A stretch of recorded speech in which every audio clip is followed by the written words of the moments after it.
নিউজটা পড়ে আমি যা বুঝলাম, নিউজটা একেবারে মানে গরম গরম, যাকে বলে ওভেন ফ্রেশ, সেটাতে বলা হইতেছে বিএনপি আসলে এনসিপির কাছে টানতে চায় জামায়াত থেকে যাতে দূরে রাখা যায়, মানে জামায়াতের সাথে যেন না যেতে পারে। এই ব্যাপারে কি আপনি দুটা লাইন বলবেন? দেখুন, ভোটে তো এখনো 3 মাস 4 মাস বাকি আছে, তো এই সময়টা ভীষণ ক্রুশিয়াল। অনেক দলের সাথে অনেক দলের জোট হবে, আবার অনেক দলের সাথে জোট যেটা আছে সেটা হয়তো কিছুটা আলগাও হয়ে যেতে পারে। সো এখনই এই ব্যাপারে মন্তব্য করা কঠিন। ভোটের হিসাব নিকাশ, ভোটের পরিসংখ্যান ইত্যাদি সকল কিছু বিবেচনায় নিয়ে রাজনৈতিক দলগুলো তাদের দাবার গুটি সাজাবে, এইটুকু আমি বলতে পারি। জনাব নুরুল হক নূর, আমরা আপনার কাছে জানতে চাইছিলাম যে কেন এই সেফ এক্সিটের কথাটা ভাবা হচ্ছে। এদিকে আমাদের একজন দর্শকের মন্তব্য আমার একটু চোখে পড়তেছে, উনি বারবার মন্তব্য করতেছেন যে হোয়াট এ গেস্ট চয়েস। একজন হচ্ছে বিএনপি, আরেকজন হচ্ছে বিএনপির খুব প্রিয় বা পালিত বা ওরকম কি যেন একটা শব্দ, আমি আবার ওইটা খুঁজে পাচ্ছি না লাইনটা, যে জনাব নুরুল হক নূর, আপনারা কি আসলে বিএনপির সাথে খুব বেশি, মানে আমার এটা জানা ছিল না কিন্তু, মানে আপনি এখন বিএনপির খুব ঘনিষ্ঠ কিনা এটাও আপনি একটু বলবেন, মানে বিএনপির মানে বি টিম কিনা, বি টিম বা এ আরেকটু ক্লোজ টিম। প্রথম হচ্ছে যে আমাদের ধরেন 18 থেকে 20 কোটি মানুষের মধ্যে অন্তত প্রায় 10 কোটির উপরে মানুষ ইন্টারনেট ব্যবহার করে বা সোশ্যাল মিডিয়াতেও আছে। সেখানে আওয়ামী লীগ, বিএনপি, বিভিন্ন দলের সাপোর্টার আছে। কাজে সবাই চায় তার ব্লকে রাখতে, তার ব্লকের বাইরে কথা বললেই এত তীর্যক ভাষায় মন্তব্য করে। সেই ক্ষেত্রে আমাদের মধ্যে যে একটা সোশ্যাল মিডিয়ার ন্যূনতম একটা সেন্স থাকা দরকার, এটা আমরা অনেক ক্ষেত্রে ভুলে যাই। সো এখন এইগুলোকে খুব বেশি আমি প্রাধান্য দিতে চাই না, কারণ রাজনীতি করলে তো এগুলো শোনাই লাগবে। তারপরে যে আপনি যে প্রশ্নটা করেছেন সেইটার বিষয়ে যে বিএনপির সাথে ঘনিষ্ঠতা বা দূরত্ব বলতে কিরকম বুঝাবে সেটা আমি জানি না। তবে আমি এইটুকু বলতে পারি যে গত এই আওয়ামী লীগের 1.5 দশকে আমরা বিভিন্ন ক্ষেত্রে যেই ভূমিকাগুলো নিয়েছি বা যেই কাজগুলো করেছি আন্দোলন সংগ্রাম থেকে শুরু করে, সেখানে অনেকখানি বিএনপির ফেভারে গিয়েছে। ধরেন এই আন্দোলনের প্রেক্ষাপটটা তো আমরাই তৈরি করেছি 2018 সালে কোটা সংস্কার আন্দোলন। অবশ্য আমরা আমাদের প্রশ্নে ফিরে আসি, কারণ আপনি যখন এই প্রশ্ন জবাব দিচ্ছেন তখনই আবার আরেকজন দর্শক বলছেন নূর তো জামায়াত ঘেঁষা, তিনি আর কি বলবেন, অর্থাৎ আপনি একই সাথে বিএনপি ঘেঁষাও, জামাত ঘেঁষাও, সব ঘেঁষাও, এতে অসুবিধা নাই। আর রুমিন ফারহানা ব্যারিস্টার, আপনাকে নিয়েও মন্তব্য আছে, যে মন্তব্যটা আমার চোখে পড়তেছে। খালেদ ভাই ভালোই উপভোগ করছেন, রুমিনকে দিয়ে আপনার কথাগুলি বলাচ্ছেন, ইন্টারেস্টিং। আমি একটু জনাব নুরুল হক নূর আপনার কাছে আসতে চাই এই সেফ এক্সিটের কথাটা, এবং উপদেষ্টা পরিষদের মধ্যে কারা আসলে মানে মানে শত্রুতে পরিণত হইল এই যারা অভ্যুত্থানের নেতৃত্ব দিলেন দলটার সঙ্গে।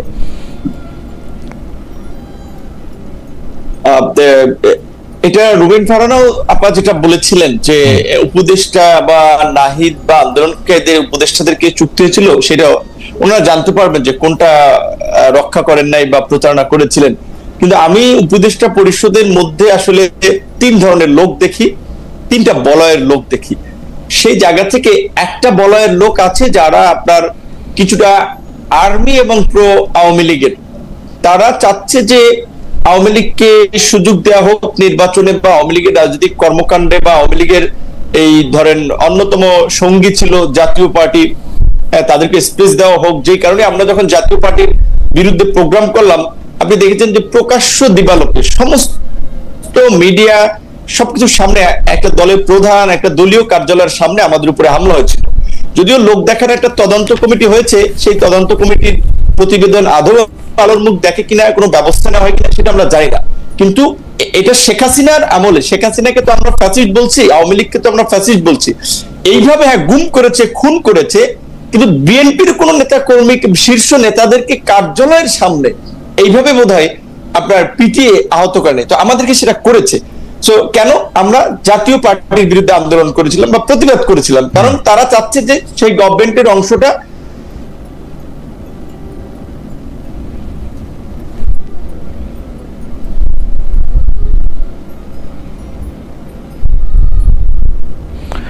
আমার মনে হয় যে জনাব নূর আবার একটু বিচ্ছিন্ন হয়ে গেছে। তো আমি ব্যারিস্টার ফারহানা আপনার কাছে ওই আরেকটা যেটা কমন প্রশ্ন, সর্বশেষ কমন প্রশ্ন, সেটা আপনাকে একটু আমি বলে রাখি যে জনাব সাবের হোসেন চৌধুরীর গ্রেপ্তার, জামিন, ইউরোপীয় 3 দেশের উপদেষ্টাদের সঙ্গে বৈঠক, এই সবগুলিকে আপনি একটা সুতায় গাঁথা মালা মনে করেন কিনা?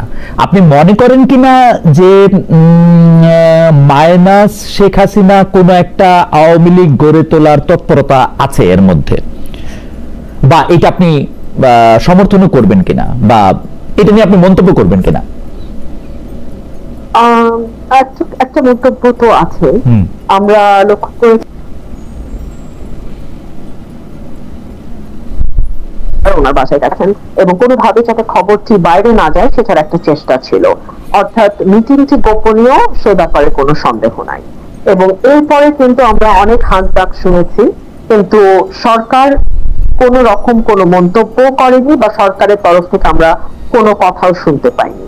সো অ্যাপারেন্টলি আমরা ধরে নেই যে একজন সাবেক সংসদ সদস্য এবং সাবেক মন্ত্রীর বাসায় 3 জন কূটনীতিক গিয়েছিলেন এবং তাদের সৌজন্য সাক্ষাৎই আমি ধরে নিচ্ছি, এবং তাদের মধ্যে ডেফিনেটলি পলিটিক্যাল আলাপ আলোচনা হয়েছে। সাবের হোসেন চৌধুরীর ব্যাপারে একটি কথা না বললেই না, উনি আওয়ামী লীগের খুব সজ্জন পলিটিশিয়ানদের একজন হিসেবেই ওনাকে মানুষ জানে, পারসেপশনটা সেরকম। তো 1/11 এর সময় অনেকে বলেন যে তার একটা -2 ফর্মুলা যেটা ছিল সেটার সাথে তার এক ধরনের যোগাযোগ হয়তো বা ছিল, এটা আমি জানি না, আমি আওয়ামী লীগের কথা বলতে পারবো না, বাট এটা মাঠের একটা পারসেপশন, পলিটিক্যাল ফিল্ডের একটা পারসেপশন যে উনি 1/11 এ -2 এর সঙ্গে যুক্ত। তো এখন আবার নতুন করে শুরু হয়েছে যে শেখ পরিবারকে বাদ দিয়ে নতুন করে আওয়ামী লীগ, যাদের হয়তো স্ক্রিন ইমেজ আছে, সেরকম কোনো ব্যাগেজ নাই, যাদের হাজার হাজার কোটি টাকা লোকপাট পাচারের নাই, ট্র্যাক রেকর্ড নাই, বা গুম মানুষকে মিথ্যা মামলায় দেওয়ার ট্র্যাক রেকর্ড নাই, অর্থাৎ যারা অ্যাপারেন্টলি ক্লিন ইমেজের পলিটিশিয়ান, তাদেরকে নিয়ে আওয়ামী লীগকে নতুন করে আবার যাত্রা শুরু করার।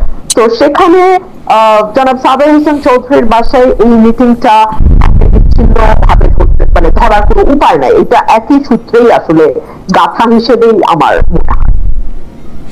আমার মনে হয় যে বেরসা ফারহানা মন্তব্য করেছেন, কিন্তু নুরুল হক নূর শুনতে পেয়েছেন কিনা আপনি যেখানে ছিলেন সেই জায়গা থেকে বলেন। আমি একটা নতুন প্রশ্ন করেছিলাম, শেষ কমন প্রশ্ন আপনাদের জন্য, যে প্রশ্নটা হচ্ছে যে সাবের হোসেন চৌধুরীর গ্রেপ্তার, জামিন, পরে আবার ইউরোপীয় ইউনিয়নের বৈঠক, এটিকে আপনি একটি মাইনাস শেখ হাসিনা একটি অন্য আওয়ামী লীগের একটি প্রক্রিয়া, এটা আপনি মনে করেন কিনা? আপনি যে উত্তর দিচ্ছিলেন যে প্রশ্নটা, সেটা থেকে যদি শুরু করেন। আমি যেটা বলছিলাম, এইখানে আপনার এই বিদেশিদের মধ্যস্থতায় আপনার আওয়ামী লীগকে একটা অল্টারনেটিভ আওয়ামী লীগ হিসেবে নির্বাচনে নেওয়া কিংবা জাতীয় পার্টি, এই মেকানিজমটা শুরু থেকে চলছিল। আপনার নিশ্চয়ই মনে আছে হাসনাতরাও আপনার সেনা প্রধানের সাথে মিটিং এর পরে ধরনের কথাবার্তা বলেছিল। সেকেন্ড হচ্ছে আপনার এই সাবের হোসেন চৌধুরী গ্রেপ্তারের পরে এত দ্রুত সময় জামিন পাওয়া, এটা কিন্তু পরিষ্কার যে সরকারের উপদেষ্টাদের সেখানেও 2 জন উপদেষ্টার নাম এসেছে, এবং আপনার পরবর্তীতে আমরা দেখেছি আমেরিকান এমবাসিতে 3 জন উপদেষ্টা গিয়ে মিটিং করে। আসলে এটা আমাদের জন্য লজ্জা যে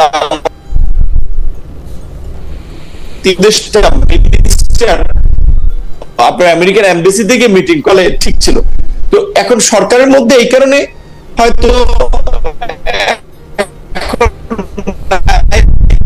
যেটা বলেছেন যে আমরা যেটা মিটিং এও দেখলাম, 3টা পার্টি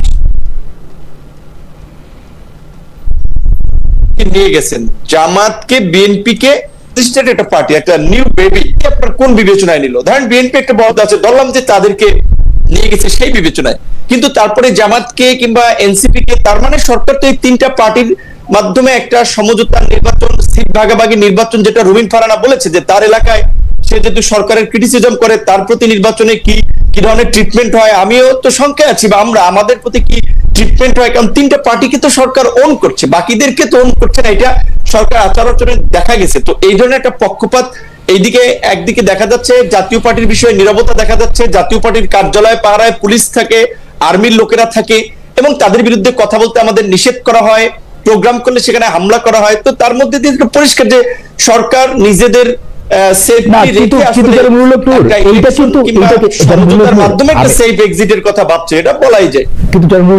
আমি কিন্তু এই প্রশ্নটা আপনাকে একটু পরে করতে চাইছিলাম, কিন্তু এখন একটু করতে বাধ্য হতেছি, যে সেটা হলো যে আপনার উপরে কারা আঘাত করছে, কারা মারছে, ভিডিওতে এই ছবিটা কিন্তু স্পষ্ট।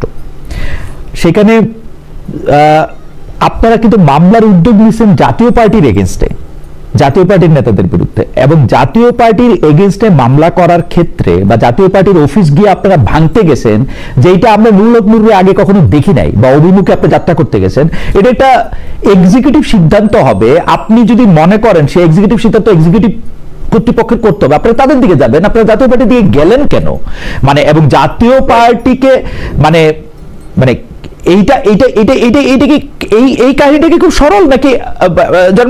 আপনি জানেন যে আপনাকে আমি অনেকদিন চিনি, আমি কিন্তু আমার এই প্রশ্নটা করতেই দিছে, আপনি কি কারণে যে সেট আপ হলেন যে এইটাই আমি বলতেছি খালেদ ভাই। এইখানে প্রথমত মিডিয়ায় হয়তো বিষয়টা সঠিকভাবে তুলে ধরতে পারে না। দেখেন, আমরা ওই দিন প্রথম একটা মিছিল করে আমাদের মিছিল সমাপ্ত করেছি। তারপরে যখন জাতীয় পার্টির মহাসচিব এবং চেয়ারম্যান তারা যখন সংবাদ সম্মেলন করে আমাদের বিরুদ্ধে কতগুলো মিথ্যা অ্যালিগেশন দিলেন যে তারা জাতীয় পার্টির কার্যালয়ে দখল করতে আসছে, প্রস্তুতি নিয়েছে। আসলে আমাদের প্রথম মিছিল তো পিসফুলি শেষ করেছে, আমাদের এই ধরনের কোনো ইন্টেনশন ছিল না। তাহলে তো এই গণ অভ্যুত্থানের 1 বছর পরে কেন আমরা দখল করতে যাবো? এটা তো শুরুর দিকেও করতে পারতাম যদি আমাদের ওই ধরনের ইন্টেনশন থাকতো।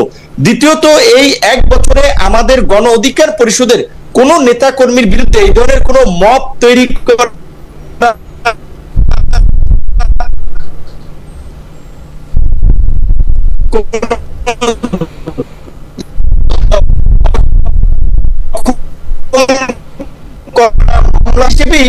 যখন মিথ্যা অ্যালিগেশন মশাল মিছিল শেষ করে সংবাদ সম্মেলন করার জন্য আমাদের কার্যালয়ের সামনে ডায়াসের সামনে আমরা অবস্থান নিচ্ছিলাম, সাংবাদিকরাও তো সেখানে ছিল। সেইখানে আমাদের কিছু ছেলেরা আমাদের এই মিছিলের শেষ মাথা নাইটিঙ্গেল মোড় ওখানে ছিল, ওই দিক থেকে আসতে আসতে আইন শৃঙ্খলা বাহিনীর সাথে তর্কে জড়ায়। সেইখানে তাদের উপরে অ্যাকশন করতে করতে তারা আমাদের কার্যালয়ে আসে এবং আমাকে যেভাবে টার্গেট করে বাঁশ দিয়ে লাঠি দিয়ে মানে যেভাবে আক্রমণ করেছে, এটা পরিষ্কার ছিল যে তাদের একটা সেদিন একটা কিলিং মিশন ছিল এবং সেই হামলাটা চালিয়েছে পুলিশ এবং সেনাবাহিনী। সেখানে পুলিশের পক্ষ থেকে বলা হয়েছিল ডিএমপির কোনো নির্দেশনা ছিল না, আর্মির পক্ষ থেকে বলা হয়েছে। আমরা অবাক হয়েছি এবং আমরা যতটুকু জানতে পেরেছি এখানে এই জাতীয় পার্টিকে যারা পৃষ্ঠপোষকতা করছে, আর্মির মধ্যে একটা অংশ যারা আওয়ামী লীগকে কামব্যাক করাতে চায়, তারাই এই ঘটনাটি ঘটিয়েছে। আমি মামলা করি নাই, এখানে আমাদের একজন ছাত্র নেতা জাতীয় পার্টির বিরুদ্ধে মামলা করেছে। আমি আইনজীবী মানবাধিকার সংগঠনের অনেকের সাথে কথা বলেছি, তারা বলেছে যেহেতু একটা বিচার বিভাগীয় তদন্ত কমিশন হয়েছে, আগে দেখেন সেই কমিশনটা কি রিপোর্ট দেয়, তারপরে আপনি মামলা করেন। তো আমি ইতিমধ্যেই আইনজীবী সহ মানবাধিকার সংগঠনের কর্মীদের সাথে কথা বলেছি যে প্রয়োজনে প্রতিষ্ঠান হিসেবে যদি আর্মির বিরুদ্ধে মামলা করে লাগে, কারণ এটা তো হোল আর্মি ইনভলভ না, আর্মির কমান্ডিং অফিসার যারা সেদিন ছিল তারা ইনভলভ, তাদের শাস্তি নিশ্চিত করার জন্য যদি আন্তর্জাতিক অপরাধ আদালতে হেগেও যাওয়া লাগে আমরা সেটা হেগে যাব। যেমন গুম খুনের বিচারের দাবিতে আমরা যেমন আয়নাগরের বিরুদ্ধে সোচ্চার ছিলাম, এই ঘটনায় যারা জড়িত ছিল তাদের বিচারের দাবিতে আমরা সোচ্চার আছি এবং থাকবো। জাতীয় পার্টির সাথে ওই দিন আমাদের কোনো সংঘর্ষ হয় না, এটুকু আমি আপনাকে বলে রাখি, এবং কোনো ক্ল্যাশও হয় নাই দুই পক্ষের ওইভাবে।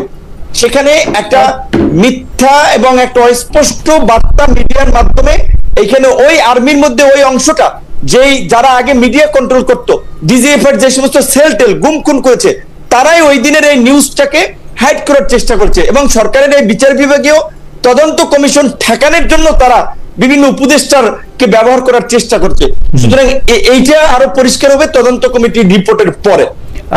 তদন্ত কমিটির রিপোর্টের পরে তুলে আপনি এই বিষয়টা তো আপনি একটু মন্তব্য করেন যে জনাব সাবের হোসেন চৌধুরীর গ্রেপ্তার, জামিন, তার বাসায় উপদেষ্টাদের বৈঠক একটি ক্লিন ইমেজের আওয়ামী লীগ গঠন করার বা একটি মাইনাস শেখ হাসিনা আওয়ামী লীগ গঠন করার কোন প্রক্রিয়া হিসেবে এটা আপনি কি দেখেন কিনা, যেটিকে ব্যারিস্টার রুমিন ফারহানা একটি প্রক্রিয়া হিসেবে দেখছেন বলছেন? না, অবশ্যই। যেখানে আপনার এই মিটিংটাকে ধরেন সরকারের আইনের ভাষায়ও যেহেতু আওয়ামী লীগকে সরকার নিষিদ্ধ করেছে, আমরা একটা ফ্যাসিস্ট শক্তির বিরুদ্ধে আন্দোলন সংগ্রাম করে পরাজিত করেছি, যে প্রধানমন্ত্রী দেশ ছেড়ে পালিয়ে গেছেন, সেই দলের এই গণহত্যায় অভিযুক্ত, মানবতা বিরোধী অপরাধে অভিযুক্ত একজন নেতা এবং তিনি গ্রেপ্তার হয়েছিলেন বিদেশিদের মধ্যস্থতায়, তাকে জামিন দেওয়া হয়েছিল। আবার তার বাসায় আপনার এই রাষ্ট্রদূতদের মিটিং এবং সেটা সরকার উপদেষ্টারা বলছে এটা স্বাভাবিক করতেই পারে। তার মানে তো এটা অবশ্যই সরকার উপদেষ্টাদের এখানে একটা ইনভলভমেন্ট আছে এবং আমাদের এটা দুর্ভাগ্য যে আসলে এই জন্যই আমি শুরুর দিকে বলেছিলাম যে এটা একটা অত্যন্ত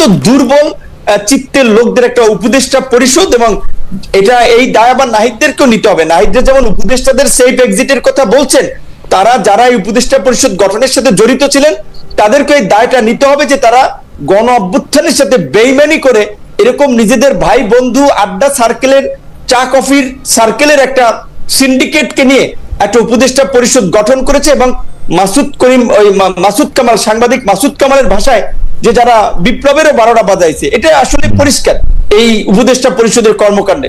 এটা আমাদের জন্য দুর্ভাগ্য যে আমরা রক্ত দিয়েছি, লড়াই করেছি, সংগ্রাম করেছি, নিজেদের জীবন বিপন্ন করেছি, কিন্তু এই ধরনের একটা দুর্বল, একটা অকার্যকর এবং অযোগ্য উপদেষ্টা পরিষদ আমরা পেয়েছি।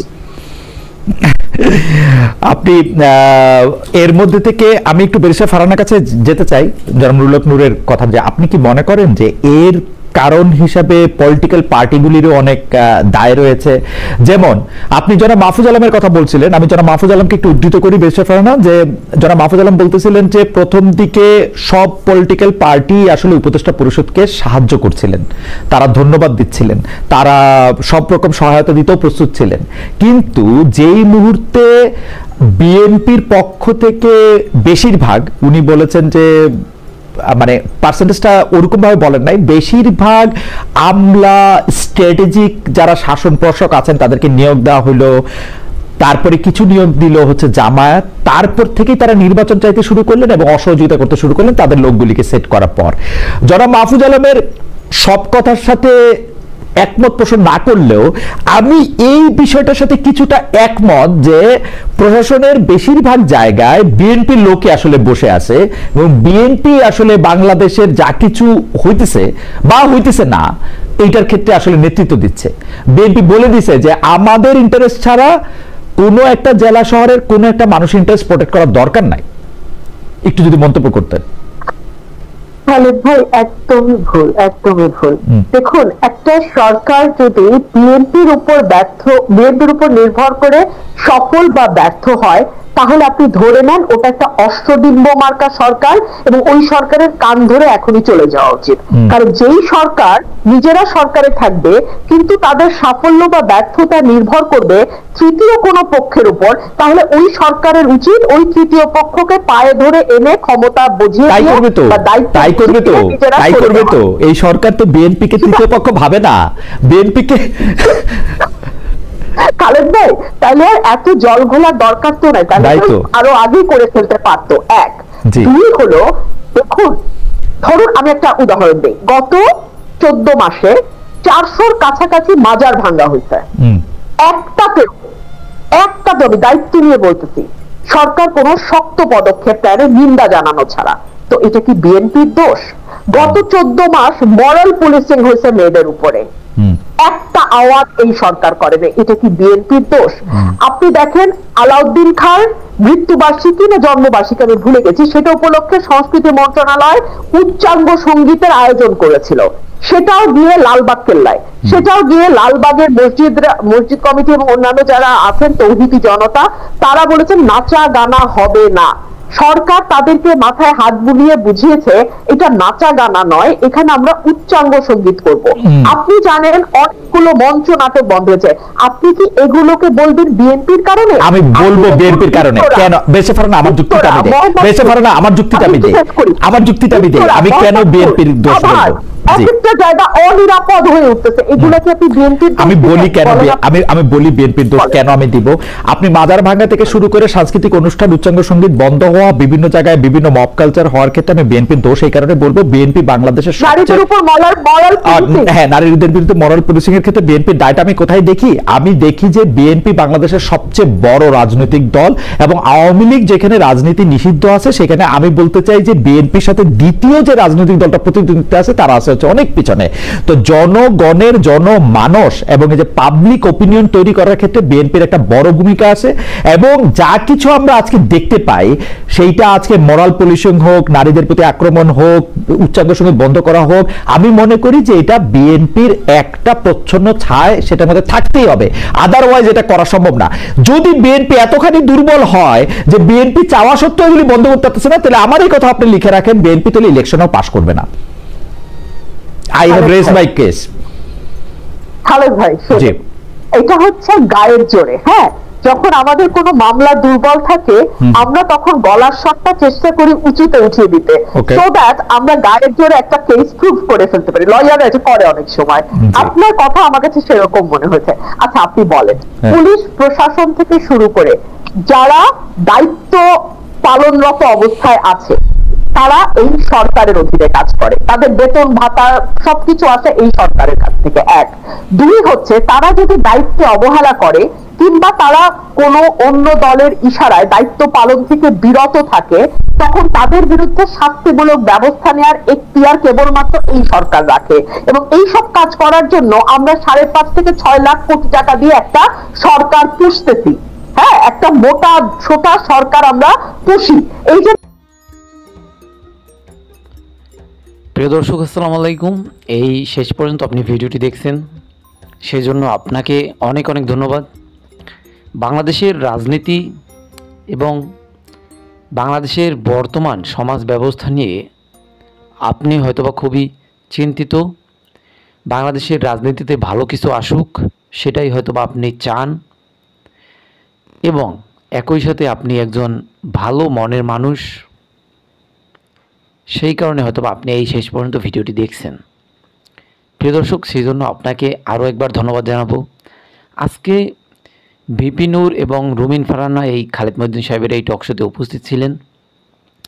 আপনারা পুরো ভিডিও জুড়ে দেখছেন এবং আশা করি এতক্ষণে আপনাদের মতামত জানানো হয়ে গেছে। যে কোনো একটি মতামত আপনারা জানাইছেন। যদি এখনও মতামত না জানান অবশ্যই মতামত জানাবেন। এখানে আমি একটু কথা বলতে চাই, সেটি হচ্ছে ভিপি নূরকে বিভিন্ন দলের ট্যাগ লাগানো হচ্ছে যে উনি আসলে বিএনপির এজেন্ট, জামাতের এজেন্ট, গোপনে এনসিপির সাথে ওনার হাত আছে। তো একইভাবে না, জাতীয় পার্টি তো বলতে পারবে না, কারণ জাতীয় পার্টির সাথে কিছুদিন আগে ওনার বিশাল এক মারামারি হয়েছে যেখানে উনি অনেক মাইর খেয়েছে।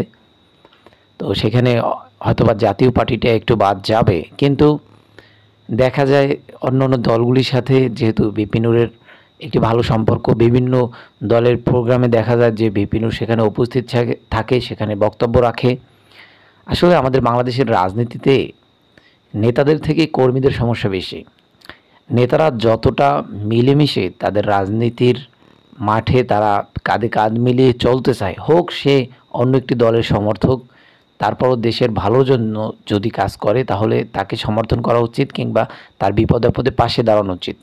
আমরা দেখছি যে ভিপি নূর যখন অসুস্থ ছিলেন তখন বিএনপির মহাসচিব মির্জা ফখরুল উনি ভিপি নূরকে দেখতে গেছেন। তো সেখানে অনেকেই বলতেছেন, অনেক মানে আম পাবলিক তো অবশ্যই আছে, তারপর বিভিন্ন দলের সাপোর্টার যারা আছেন, আওয়ামী লীগের লোক কিছু আছেন, ওনারা বলতেছেন যে ভিপি নূরকে কেন দেখতে আসলো মির্জা ফখরুল। তারপর ডক্টর ইউনূস ভিপি নূরের এই ব্যথায় ব্যথিত হয়েছে, উপদেষ্টা পরিষদরাও এই ব্যথায় ব্যথিত হয়েছে। তো সেখান থেকে অনেকেই বলবে ভিপি নূর এজেন্ট, সেই এজেন্ট। সবথেকে মজার যে ইন্টারেস্টিং ব্যাপারটি সেটি হচ্ছে ভিপি নূরকে কিন্তু একসময় আওয়ামী লীগের এজেন্ট বলা হইতো, গোপন এজেন্ট। যে ভিপি নূর আওয়ামী লীগের যেই পরিমাণ সমালোচনা ওই আওয়ামী লীগ সরকার ক্ষমতায় থাকাকালীন করছেন, সেই ক্ষেত্রে দেখা যায় যে এরকম সমালোচনা কেউই করে নাই। সেক্ষেত্রে দেখা যায় যে ভিপি নূরকে তখনকার বলা হইতো যে ও গোপনে ভিপি নূর আওয়ামী লীগের এজেন্ট, জাস্ট সেখানে শেখ হাসিনা ওকে রাখছে বিরোধী দল হিসাবে, যে ওই আমেরিকাকে দেখানোর জন্য যে বিরোধী দলে আছে এবং বিরোধী দলকে আমরা কথা বলতে দেই মাঠে। কিন্তু তারপর রুমিন ফারহানাকেও বলা হইতো যে রুমিন ফারহানাকে নিয়ে অনেকেই অনেকভাবে মন্তব্য করেন। শামীম ওসমানের সাথে যখন সে টকশোগুলো করতে যেত, টকশোর অফ ক্যামেরায় শামীম ওসমানের সাথে তার ব্যক্তিগত একটি ভালো সম্পর্ক, সেটি কিন্তু ফুটে উঠেছিল ভিডিওর মাধ্যমে আমরা দেখছি। তো একইভাবে বলা যায় যে রুমিন ফারহানাকেও অনেক সময় আওয়ামী লীগের এজেন্ট এইসব বলা হইতো। তারপর রুমিন ফারহানা এক সময় ফ্ল্যাট চাইছিল শেখ হাসিনার কাছে, পরবর্তী ওইটা নিয়ে অনেক আলোচনা হয়েছে। তো আপনার মূল্যবান মতামত অবশ্যই কমেন্ট বক্সে জানাবেন। আপনার মতামতটা একটু জানতে চাই যে ভিপি নূর কি আসলেই কি গোপনে অন্য দলের এজেন্ট, নাকি উনি ওনার নিজস্ব দল চালায়? ওনার কিন্তু গণ অধিকার পরিষদ নামে একটি দল আছে। অনেকে বলতেছেন যে ভিপি নূর হয়তো বা জোটে নির্বাচন করবে। এখন পর্যন্ত কিন্তু ভিপি নূর বলেন নাই যে কোনো দলের সাথে উনি জোট করবে, যদি বলে সেটি আপনারা জানতে পারবেন। আর এইসব বিষয়ে জানার জন্য আপনাকে যেটি করতে হবে সেটি আপনাকে একটি সাবস্ক্রাইব করতে হবে আমাদের এই চ্যানেলটি, যাতে করে পরবর্তী ভিডিও আপলোড করার সাথে সাথে আপনার কাছে একটি নোটিফিকেশন চলে যায়, আপনি সবার আগে আমাদের এই ভিডিওটি দেখতে পারেন এবং অনেক কিছু জানতে পারেন, অনেক কিছু শিখতে পারবেন। তো প্রিয় দর্শক, আর কথা বাড়াতে চাই না, আজকের মতো এখানেই শেষ করলাম। আবার দেখা হবে নতুন কোনো ভিডিও নিয়ে। সেই পর্যন্ত ভালো থাকবেন, সুস্থ থাকবেন। যারা যারা এখনও চ্যানেলটিকে সাবস্ক্রাইব করেনি একটি সাবস্ক্রাইব করে দিবেন, যাতে করে পরবর্তী ভিডিও আপলোড করার সাথে সাথে আপনার কাছে একটি নোটিফিকেশন চলে যায়, আপনি সবার আগে আমাদের এই ভিডিওটি দেখতে পারেন। ভালো থাকবেন, সুস্থ থাকবেন। আল্লাহ হাফেজ।